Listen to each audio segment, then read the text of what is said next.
بسم اللہ الرحمن الرحیم۔ السلام علیکم دوستوں، میں ہوں حق نواز جیلانی۔ آپ ہمارے ویڈیوز دیکھ رہے ہیں ہمارے چینل BNNTV پہ۔ آج بھی ہم افغانستان کے حوالے سے آپ کو بتائیں گے کہ افغانستان کابل میں اور دوسرے جو شہر ہے وہاں پر حالات معمول پر آ گئے ہیں۔ کوئی لڑائی جھگڑا نہیں، کوئی مسئلہ نہیں، ٹریفک روا دوا ہے، بازار بھی کھل گئے ہیں۔ افغانستان میں ہم دیکھتے ہیں کہ لوگوں کی جو طرز زندگی ہے، کیونکہ 40-50 سال سے وہ جنگوں میں رہتے ہیں، تو ان کے لیے جنگ یا لڑائی جھگڑا اور اس کے بعد گھنٹے بعد حالات معمول پر آنا کوئی نئی بات، انوکھی بات نہیں ہے۔ تو وہاں پر حالات بالکل کنٹرول ہو گئے ہیں، اور طالبان جہاں جاتے ہیں، جہاں پر مقیم ہیں، جہاں گئے ہیں، سب جگہ ان کا خیر مقدم کیا جاتا ہے، ان کو ویلکم کیا جاتا ہے، ان کو ہار پہنائے جاتے ہیں، پھولوں کے ہار ان کو پہنائے جاتے ہیں کہ آپ اچھا ہوا کہ طالبان آ گئے ہیں اور امن قائم ہو گیا۔ اور ابھی تک یہ 2-3 دنوں میں یا جہاں جہاں طالبان نے پہلے صوبے اور اضلاع کنٹرول کیے ہیں، تو وہاں پر ہم دیکھتے ہیں کہ کوئی لڑائی جھگڑا یا چوری ڈکیتی کے واقعات رونما نہیں ہوئے، نہ کوئی انسانی حقوق کی پامالیاں ہو رہی ہے، نہ خواتین پر ظلم، نہ بچوں پر، نہ دوسرے جو مسائل ہیں وہ رونما ہو رہے ہیں۔ ہم اگر بات کریں کہ طالبان کو پہلے یہ کہا جا رہا تھا کہ طالبان کی حکومت کو کوئی تسلیم نہیں کرے گا، لیکن چین جو ہے اور روس نے تو بتا دیا ہے کہ وہ ان کے ساتھ تعلقات بہتر کریں گے، تسلیم کریں گے۔ اعلان بھی وہاں سے آ جائے گا کہ ہم نے طالبان کو تسلیم کیا ہے۔ امریکہ نے بھی اشارہ دے دیا ہے کہ اگر طالبان جو ہے وہاں پر جو حقوق ہے، انسانی حقوق کی پامالی نہ کرے اور لوگوں کو حقوق دے، تو ان کے ساتھ ہم تعلق رکھیں گے۔ جو بائیڈن جو امریکی صدر ہے، انہوں نے جو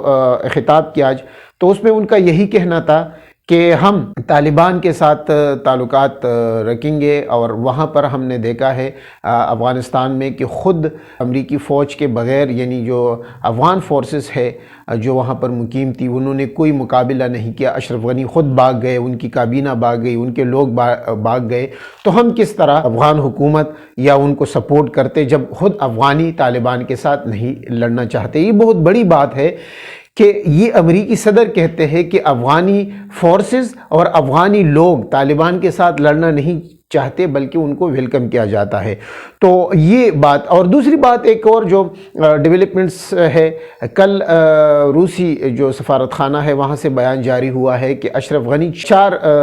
گاڑیاں جو ہے جس میں اربوں روپے ڈالرز تھے وہ لے کر گئے تھے، اور کچھ ڈالر جو ہے انہوں نے ان کے پاس جگہ نہیں تھی جہاز میں، تو انہوں نے چھوڑے بھی تھے۔ اور ساتھ ساتھ میں ایک اور جو انکشاف ہوا ہے صدارتی محل میں اشرف غنی جہاں مقیم تھے، کہ پاکستان کے خلاف جو سوشل میڈیا پر پروپیگنڈا کیا جاتا تھا، تو اس میں 170 لوگ ملوث تھے، جس میں حمداللہ اور محب اللہ وغیرہ یہ لوگ بھی شامل تھے، اور یہ لوگ قیادت کر رہے تھے پاکستان کے خلاف پروپیگنڈے کا۔ پاکستان پہلے بھی کہتا آ رہا ہے کہ افغانستان سرزمین ہمارے خلاف استعمال ہو رہی ہے، بھارت استعمال کرتا ہے، اور یہ بات اب تو سچ ثابت ہوئی ہے کہ اشرف غنی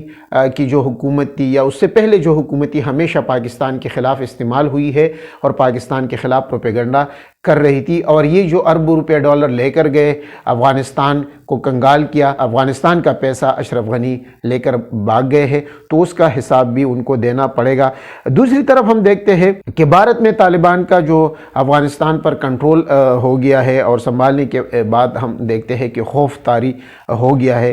بھارت میں مودی حکومت پر، اور وہ کہتے ہیں کہ چین، پاکستان اور طالبان مل کر بھارت پر حملہ کر سکتے ہیں۔ یہ وہاں پر جو خوف ہے، اور جو انہوں کی ارب روپے انویسٹمنٹ تھی افغان حکومت پر، تو وہ بھی ختم ہو گئی۔ تو ان کو اپنا حقائق ہے یا حقیقت کا جو چہرہ ہے، جو سچ کا چہرہ ہے، وہ اب نظر آ رہا ہے۔ افغانستان میں ہم اب دیکھتے ہیں کہ حالات تو معمول پر آ گئے ہیں۔ امریکہ نے بھی طالبان کو تسلیم کرنے کے جو عندیہ دیا ہے، یہ بہت بڑی پیش رفت ہے۔ اس سے لگتا یہی ہے کہ 2-3 دنوں میں اور تقریباً 1 ہفتے میں جب طالبان ایک حکومت کا اعلان کریں گے کہ یہ ہمارا امیر ہے یا ہمارا صدر ہے یا چیئرمین ہے، جو بھی وہ نام دیں گے، جب وہ عہدے تقسیم کریں گے، تو اس سے پھر معلوم ہو جائے گا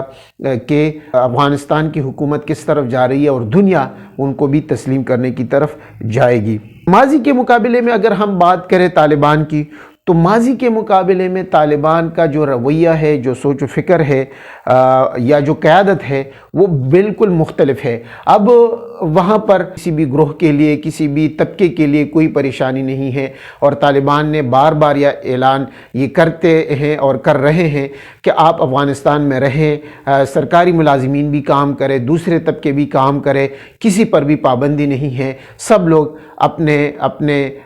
جو ہے فیلڈ میں کام کرے اور طالبان جو ہے ان کو سیکورٹی مہیا کرے گی۔ تو یہ وہ حقائق ہے جو میں نے آپ کے ساتھ بیان کیے ہیں۔ اور دوسری طرف اگر ہم دیکھیں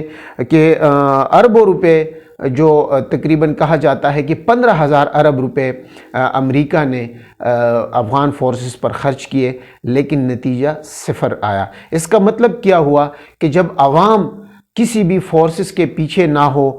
تو وہ فورسز، وہ حکومت نہیں ٹھہر سکتی، اور یہی ہمیں افغانستان میں نظر آیا کہ عوامی طاقت کے بغیر نہ حکومت چل سکتی ہے، نہ فورسز کامیاب ہو سکتی ہیں۔